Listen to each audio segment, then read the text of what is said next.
that is not to say we would lie. It's just to say that we will tell our stories in a way, we'll carefully select how we tell our stories and present them in a way that in fact elevates how people perceive us. But we will deliver on the good business consistently. So identity is everything I've said so far. As we continue day in, day out, to build a good business, but to build a good brand, the identity is everything that makes people remember it. So you are a kind person, you are generous, you are friendly, right? But you have identity when at night I see the shadow of someone walking on the corner of the street, and I can say, "Please, what's your name?" And I can say, That's Mr. Wale. Then suddenly everything he has done for me, all the kindness I've seen him do, comes to my mind. But that's because he has a particular walking step and he's consistent about it. Or let's say he has an afro hairstyle or a particular hairstyle, like my locks, for example, that he consistently wears. Then it means that whether he's a good person or a bad person, whenever I see that thing, I remember his brand. So it's two steps. It's in being intentional about building a brand, and then being intentional about how many things can people see and will come to mind. And you would need to do something consistently before people start to identify it as you. Of course, for us as humans, some people have adopted the style of wearing exactly the same style of clothing. Not everybody has to do that. But for those people, when we see them on that particular kind of clothing, we remember them. And when we see another person on that particular kind of clothing, we remember that person who always dresses that way. Not even the person we are looking at. Yeah, you see someone and you forget about them. You start to think about the person they remind you of. So that is brand identity. Now, it's a wide spectrum. That's good. This is the popular part of brand identity. Everybody thinks about the logo. And the logo, in fact, is just one subset of one of these 4 sections. And this is just 4 to save time. This could be 16. The logo is incredibly important. That's not the conversation. But the logo is one element. That set of elements includes colors. That set of elements includes other shapes in your designs. That when I see, a very good example is Airtel. Airtel. Before you see the logo of Airtel, there's a particular red circle that is formless like this. It's like a oval shape. It's in different forms. If you see any ad, you might not even know this. I'm telling you now, but you know it subconsciously. You're just not, because you're not a designer, you don't know what is happening to you in that sense. But when you see any ad that has a red oval shape and there's text on it with a particular font, Airtel comes to your mind, even before you see the logo. Yeah, you may not pay attention, but your subconscious knows. You know, whether you're a designer, that when I see it, I know what's happening. So it's like an advertising professional.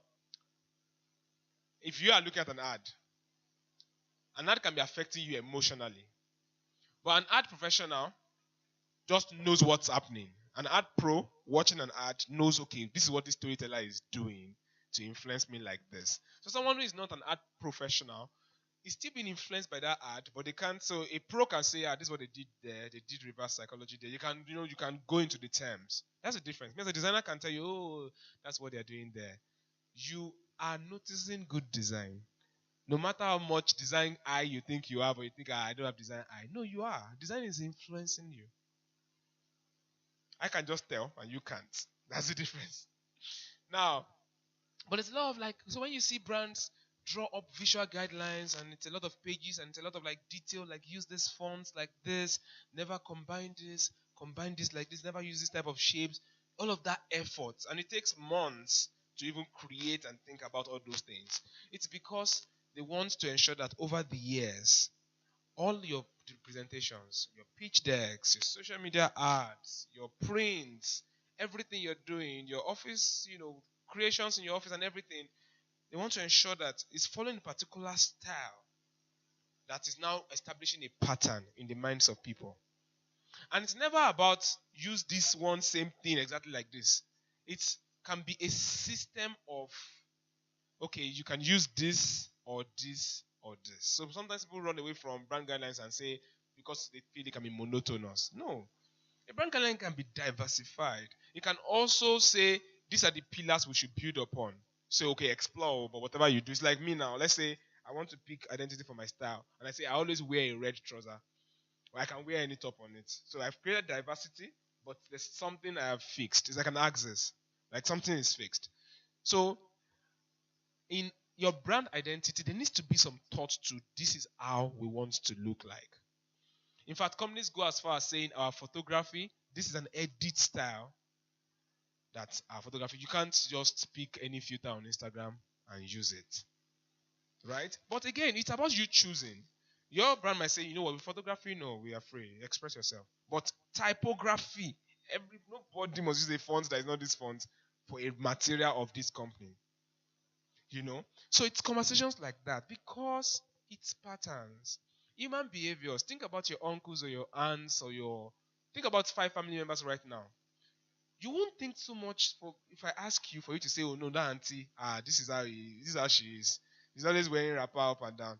The other person you say, that one is wristwatch. Every other thing on his body, you never pays attention to it. But his wristwatch, you can die about it. This one is about shoes. Like I won't ask you for long, that's because over years a pattern has been established. Oftentimes your patterns might even be wrong. But they might do something 60% of the time, and if I ask you, you say that's what they do all the time. It's like human conflicts. When you're fighting with someone, say, but you man all the time. Oftentimes that's never factual. But the person has just done it exactly severely enough that it becomes their entirety in your mind. So with brand identity, we're just trying to sow seeds of consistency in what we look like visually, in what we sound like verbally. So for some companies, it's a particular type of word. There's a particular word they always use.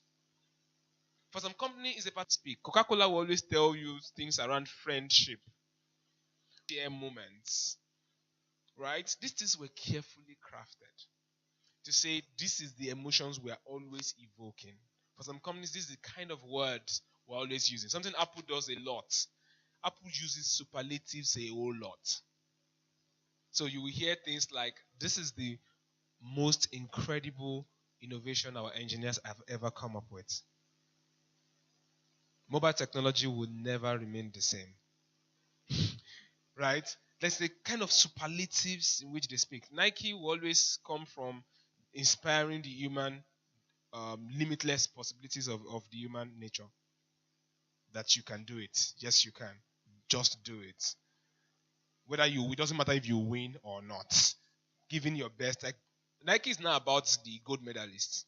It's about the guy who is fighting hard, on and on. Now, sometimes your story might even be similar. Your competitors might be copying you. Like Adidas sounds very close to Nike. Nike says just do it. Adidas says impossible is nothing. Right? Still all trying to achieve the same goal. But I'm giving an example as Nike now, not Adidas. Because Nike committed more to telling that story. So it's like, even if you're telling the same story with your competitor, then you outtell it so that you own it. Let me give an example. Me and him were competitors. I'll keep using clothing as an example. Even though I'm not pressuring, you don't have to wear the same thing all the time. Right? But I'm just, for businesses, it's easier for a business to wear the same color all the time. And also, the human example is clothing. Right? If we're competitors and I pick blue, I want to wear blue all the time. And somehow, this my competitor also says blue is what he wants to wear. You know what I have to do to really own that blue? Even my shoes will be blue. Even my shoes will be blue. Even my car will be blue. I can go and change the inner seat to be blue. I will be so blue that this man will give up on his blue. Or he will have to go and rebrand. So sometimes you're finding a unique, as you're making your choices here, sometimes you're successfully finding something unique. But sometimes pick the one that feels more comfortable for you and then outdo anybody else who is doing it. MTN is not the only brand that is yellow. But when you think of yellow, you think about them. So it's effort, a lot of effort. It's something that's what they pay companies like mine for, right? And it takes months. But even without the resources, you can start to think about it. Even as small businesses, right? You can start to think about it. If you hire a designer, a freelancer, you can start to use these conversations that I'm trying to sow, seeds I'm trying to sow in your mind. You can start to use it to have conversations with the designer you're hiring. To say, so what's our style? Right? You must be able to, if you're hiring a designer, you must be able to tell them this is what we stand for. You need to write a brief. A brief is something you can do in just one page to say this is who we are, this is what we believe in, this is how we're trying to present ourselves. If I was a human, if we were a human, this is the kind of human we would be. This is the emotion we're trying to. These things matter. We need to think about our brands like humans because at the end of the day, we need to evoke a particular kind of emotion. So I can't. I would need hours to break. I wouldn't, but there are visual components to identity. There are verbal components to it. There are sonic. This is sounds. And, yes. So big brands that decide to retain their brand over decades, why do they make that choice versus some brands will last for like 10 years and wake up and say we are rebranding? Can you speak to that? Um, I would say it's a game of pros and cons. The people who rebrand, oftentimes, it's that yes, we have been consistent, but it now feels worn out. We no longer feel fresh. People are now regarding us as an old brand.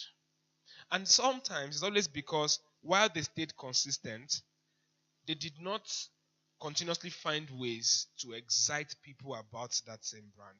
So there's a brand identity. But in terms of like their actions and reputations, a lot of things have fallen down gradually over the time. That with the rebrand, they use it to spike up people's interest and emotions, but revitalize it. So it's like I've been here in this company. Let's say we're a company of 200 people. I want to rise to the top. So suddenly I'm trying to also stand out in some way, healthy competition mentally. And but for some reason, I've just faded in for the years. I have hardly spoken up or led a project or do anything significantly. And there is this me. I have my identity in the office. I wear a cap, for example, consistently. So I have my identity. Right? Then I sit down and say, I'm going to do something differently moving forward in 2023. I'm going to be more vocal at the office. I'm going to be more proactive. I want to bring my voice, right? And so that means I have new things I want to change, Abby. But guess what can also make people notice that new thing I want to change? I want to start doing. I change my cap. So oftentimes the rebrand is good when we want to actually re-strategize. We want to change how we act. We want to make some major changes that can literally tell people, guys, pay attention to us. So we introduce that new strategy with a new brand. It's not compulsory. A company can re-strategize and start to act in a completely new way without changing their brand. But a change of the brand signifies to people that something okay. So it's like you've always worn white every day. And then, but you also have a particular behavior. There's a way you are. You decide at the new year that you want to be a new person. There's a new way you want to act. And then you wear black to the office on January 9th. So the first reaction for me is, okay, what's new here? And then when you start to act, indeed, I actually start to see that, oh, Abajo. Yorubas will say Abajo, okay. No, they didn't wear black. He used to wear white, but she started wearing black.